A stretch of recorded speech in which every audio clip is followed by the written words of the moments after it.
এই যে শাক তুলতাছি। আপনারা কি মূলা শাক খান? না মুলা খাই মানে পা দে। ভাদে? মূলা খেলে ভাইছে ভাদে?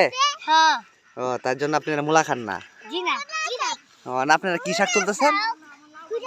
কুড়িয়া কুইরা শাক। দেখি তো আপনারা শাকটি। এই যে ও সেই সুন্দর শাক। আর আপনি তো খেত কুত বাইঙ্গাল আছেন, আপনার কি কাহিনী? ওই যে তাই বাইরে কি রে এক তার বাইরের খেত দিকে বাইঙ্গাল আছে। হ্যাঁ। এই গেল গেল। রাগ করছে। আপনি আজকে তো আপনার আপনার বাইতে গেলে আপনার অনুভূতিটা কি? আপনার দিলে মনে ভাত বেশি দিব আজকে। হ্যাঁ দেখছি। আপনি কি মূলা শাক দিলেন নিনগা? না মুলা খাই পাত মারে। মূলা খায় হাত মারে। আপনি কিনা বই দিছেন, আপনি দিলে তুলতেন। কেডা হ্যাঁ এডা এটা গেছি। আমি তুলতাছি। দর্শক বন্ধুরা, ওরা আর মূলা শাক খানা, কারণ সমস্যা একটাই, মূলা খাইলে বলে পাদ মারে উনি। তার জন্য ওরা মূলা খান। পাত তো মারে। এই এই তুই তো সব বাইঙ্গেল দাসস।